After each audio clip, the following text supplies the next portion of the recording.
Dr Doba Soro, socio-anthropologue de l'eau. L'eau, un élément indispensable à la vie humaine, un élément fondamental et transversal pour toutes les cultures et également pour toutes les religions. L'eau est très importante dans les différentes religions que nous connaissons, c'est-à-dire l'islam, la religion chrétienne et également toutes les autres religions. Dans nos cultures traditionnelles, l'eau reste également fondamentale dans les cultes aux dieux et également dans tous les autres aspects traditionnels, notamment la santé et tous les autres points. Et également, l'eau reste fondamentale, comme je disais tout à l'heure, parce qu'en 2015, les Nations Unies ont publié un rapport dans lequel il était stipulé que d'ici 30 ans, l'eau sera aussi rare que le pétrole. Alors, comment expliquer que cette denrée, aussi indispensable à la vie humaine, puisse se raréfier dans 30 ans et que nos gouvernements et nos autorités et toutes les autres institutions puissent en parler et que quand on y prête attention, c'est-à-dire quand on regarde de près, on se rend compte qu'il n'y a pas une véritable évolution, un véritable développement en ce qui concerne la question de l'eau. Et nous, en tant que socio-anthropologues de l'eau, nous nous penchons sur ces questions. Nous regardons de près la dimension sociale de l'eau, la dimension de la gouvernance de l'eau, l'intervention des différents acteurs et la rationalité qui motive les différentes interventions, tant au niveau des gouvernants, au niveau des politiques, au niveau des organismes humanitaires. Et donc, nous nous penchons sur ces questions. Nous regardons de plus près les besoins réels des populations. Est-ce que ces besoins sont en concordance avec véritablement les politiques que les gouvernants mettent en place dans le cadre donc de l'accès à l'eau aux différentes populations?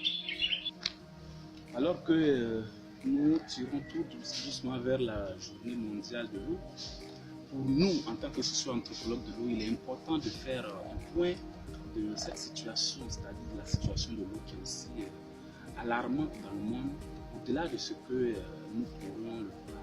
Il existe de nombreuses statistiques dans ce sens, mais je voudrais ici me permettre de vous souligner quelques aspects. On estime à 2,6 millions de personnes qui meurent chaque année du manque d'eau potable, et quand on sait également que 2,1 milliards de personnes n'ont pas accès à des infrastructures convenables pour pouvoir boire de l'eau potable. Vous savez aussi bien que quand on parle de l'eau, directement on pense aux jeunes filles et aux femmes. Les statistiques les plus récentes nous prouvent que plus de 800 femmes meurent chaque année lors des complications de grossesse, lors des complications à l'accouchement. Quand on sait également que ces complications sont dues dans la majorité à tout ce qui est souffrance liée à la recherche de l'eau potable. En Afrique, on estime à 49% des femmes qui parcourent en moyenne 6 km pour avoir accès à l'eau potable. Regardons un peu plus près au niveau des enfants. Au niveau des enfants, les statistiques disent que chaque année, chaque jour, 700 enfants de moins de 5 ans meurent du manque des diarrhées. Et on sait également que 89% de ces diarrhées sont dues à un manque d'eau potable. Alors quand nous regardons ces différents éléments, c'est déjà très alarmant et on estime que près de 800 millions de personnes sont confrontées en moyenne chaque année à au moins un mois de pénurie grave d'eau. Revenons un peu en Côte d'Ivoire. Les chiffres les plus récents disent que plus de 80% des personnes vivant en Côte d'Ivoire ont accès à l'eau potable. En tant que socio-anthropologue de l'eau et connaissant les réalités sociales de nos communautés, nous pensons que ces chiffres méritent d'être relativisés et que nous pouvons regarder de plus près pour voir un peu autour de nous la problématique de l'eau. Les problèmes de l'eau sont relatifs d'une zone du pays à une autre. Quand nous prenons par exemple le sud du pays, on est beaucoup plus confronté au traitement de l'eau, à la qualité de l'eau qui est consommée. Il existe de l'eau en abondance, oui, mais le problème à ce niveau, c'est la qualité de l'eau. Quand nous partons vers le nord-est, vers le nord et l'extrême nord, là-bas, il n'est pas question de qualité, il est même question d'avoir accès à de l'eau, juste de l'eau. C'est-à-dire qu'il n'y a même pas d'eau, parler d'eau potable. Alors, voyant ces situations, nous pensons que les réalités ou en tout cas les acteurs du système, à commencer par les gouvernants jusqu'aux collectivités territoriales, en passant par les organismes humanitaires et les organisations d'aide au développement, nous pensons que beaucoup de choses méritent d'être faites. Et il existe de nombreux défis à relever. Nous sommes bien conscients quand nous regardons les actions gouvernementales dans certaines zones du pays, notamment à Boakiro, que de nombreuses actions ont été menées.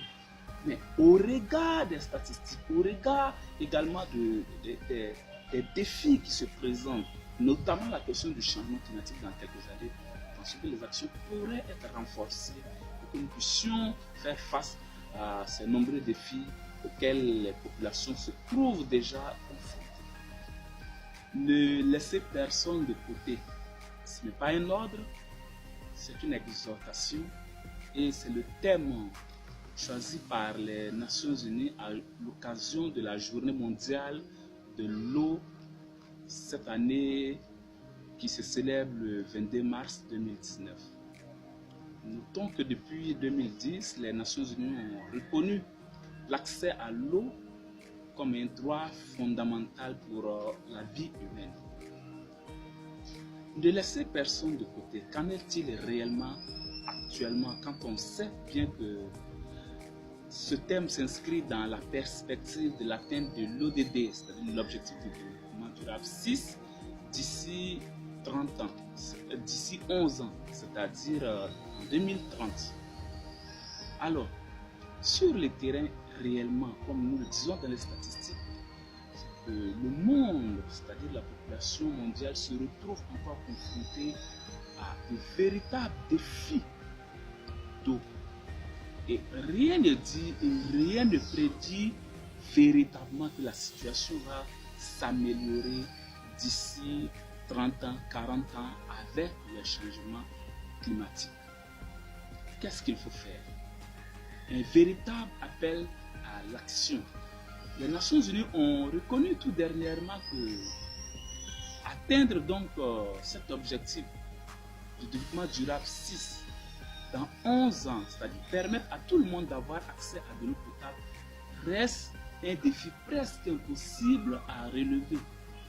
Il ne peut être possible que si on investissait 114 millions de dollars chaque année, c'est-à-dire toutes les prochaines années jusqu'en 2030, chaque année on investit 114 millions de dollars pour l'accès à l'eau à travers des infrastructures et des installations solides et durables.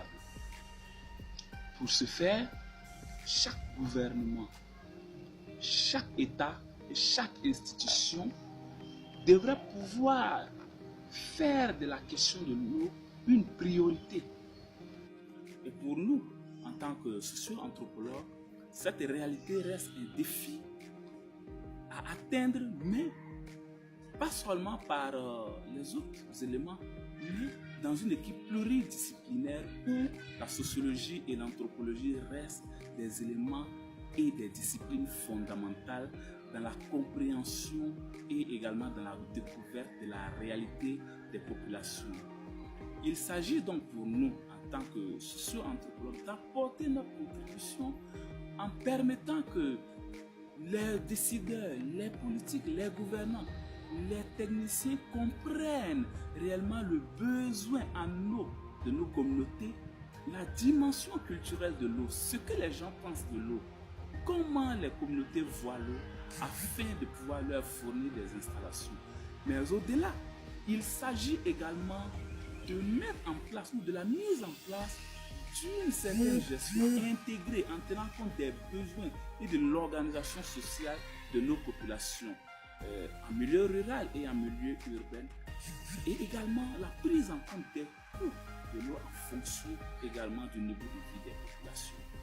C'est à juste titre que cette page Juste l'eau existe, mise en place par des socio-anthropologues pour continuer à contribuer et pour manifester notre disponibilité en ce qui concerne donc les questions de l'eau. Pour nous, l'eau est devenue un sacerdoce. Au-delà d'un objet social, nous devons donc de contribuer. Notons une chose pour cette journée. Afin que personne ne soit laissé de côté, nous devons connaître les besoins réels des populations.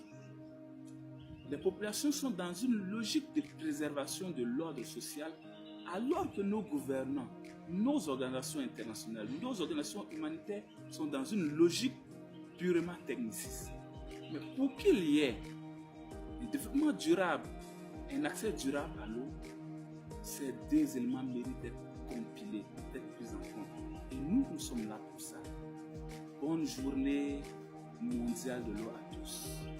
Et à bientôt sur Juste l'eau.